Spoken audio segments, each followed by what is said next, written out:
Good afternoon, everybody. We're here still at the Snippers PH, now interviewing Wonder.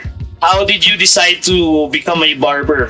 So hindi po siya drastic na decision ko. So wala lang, trip lang talaga. Pandemic, nag-start ng pandemic, walang naggugupit. Sabi ko, bakit di ko i-try matuto ng additional skill sa sarili ko. So gusto ko lang gupitan yung mga tropa ko ganun. So yung skill na yun, nag-mission kasi ako kuya. So 2 years, so I'm a member of the Church of Jesus Christ of Latter-day Saints.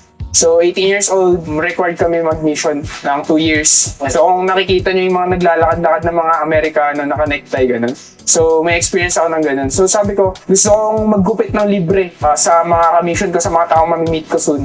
So yung 2 years na yun yung parang naging practice field ko sa barbering. Hanggang sa nakauwi ako, sabi ko, wala akong mentor, walang nagturo sa akin, talagang self-made lang. Then, So yung 2 years na yun, nasan ka? Where were you based? Supposedly sa Indonesia sana kuya. Okay. Kaso lang, nag-pandemic, kaya na-reassign ako dito sa Northern Luzon. So dito, Pero taga Baguio ka? Baguio po. Born and raised in Baguio City. Okay. So ayun, nagpunta kay Kuya Dan, sabi ko paturo. And then, hindi ko talaga in-imagine dati na everyday ako magiging lifestyle ko siya. Talagang gusto ko lang ma-enhance yung skills ko, ganun.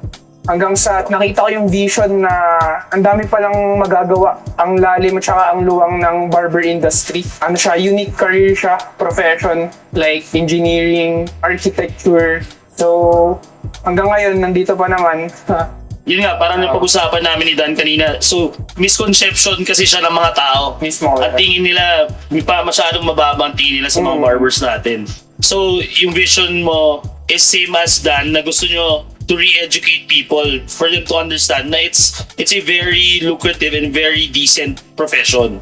Opo. So, dito ngayon, syempre, third world country tayo. Pero soon, sana mas maging wide yung paningin ng tao sa barbering. And ako, wala pa akong 1 year. Mag-1 year pa lang ako sa August dito sa The Snippers PH. Pero kahit ako naman, marami pa akong kailangan i-improve sa skills. Kaya, ayun, patuloy pa rin na maging estudyante palagi. Pero yung advocacy mo doon sa mission, yung do you still plan to go back to that? Ay, ano po yun After 2 years po, tapos na po siya.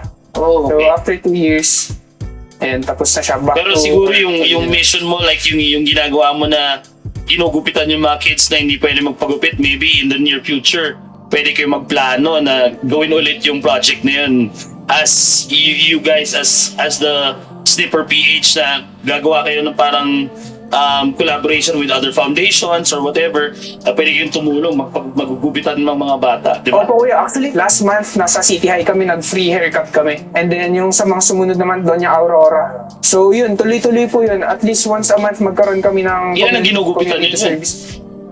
100 plus heads po kuya sa isang araw. dami. Sa isang araw? Opo. Dami nun. Okay, so yan, tuloy-tuloy po yan kuya.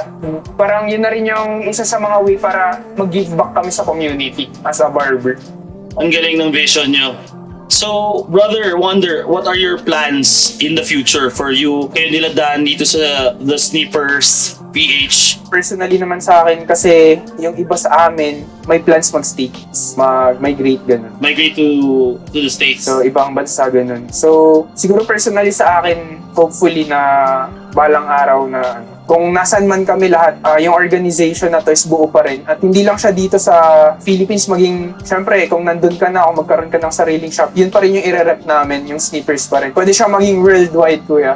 Different races, hindi lang siya Pinoy, hindi lang siya taga Baguio. Balang araw kung mapunta man ako sa level na pwede na ako magturo, ganun na certified at saka credible na ako, walang problema yan, kuya, kasi since lifestyle mo siya parang basketball. 1 week parang kung hindi ka nakapag-exercise, ang pangit sa pakiramdam. So, pwede namin siyang ibigay na libre. Kung lifestyle lang siya, kung baga kahit nasaan ka, dala mo yung tools mo, Yeah. pwede ka mag-bless ng Oo. magandang haircut, ng free. Yung profession is very versatile. Opo, Kasi yeah. you can bring it anywhere. Kahit saan Tama. man sa mundo, pwede mong dalhin yung profession niyo. Ayun, kuya. Walang restrictions. Mismo, kuya. Kaya, kumbaga, itong lifestyle na to, one way for us na makapagsilbi sa kapwa namin tao. Kahit saan, kahit anong oras, kahit kailan. Anong message mo to other aspiring na mga gusto rin matuto, maggupit? Katulad ng sinabi ni Kuya Dan kanina, don't believe the hype. Yung self-mastery mo, alamin mo kung saan talaga yung field mo. Kasi meron kang ano dyan meron kang, ibig sabihin, meron kang sariling unique na path, kung barber ka ba or artist ka ba. Para sa akin, kuya, huwag kang mag-focus sa pera. Kasi kung pera na yung focus mo, parang wala, trabaho na lang yung habol mo. Pero kung yung craft, artistry, at saka yung lifestyle talaga, kuya, doon tayo mag-focus kasi yung pera susunod na lang siya. Although wala pa kami sa level na gano'n na talagang cash flow is sobrang malalim na. Pero yun, kuya, pag naging lifestyle mo na siya, mas nag-enjoy ka kasi na hindi ka na pre-pressure na gawin, masaya ka. Customer service, tsaka yung relationship mo sa customers, tsaka sa mga taong ginugupitan mo, number one.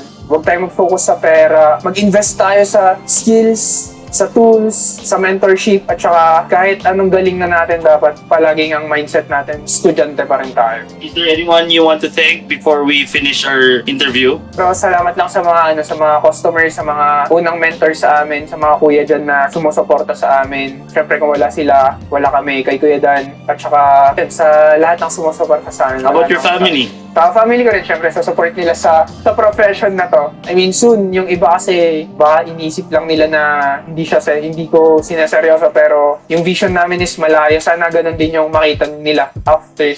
Oo, kasi sometimes meron tayong mga parents pa rin na close-minded, hindi nila maintindihan. If you want to do something, minsan hindi pa nila nasusuportahan. So, very supportive naman ang Supportive parents naman, mo. kuya. At That's good. happy naman ako na support sila sa profession at career. At saka sa mga soon na plans ko in the future sa life ko. Okay. Thank you. Thank you, kuya. Maraming salamat. Salamat. Thank you.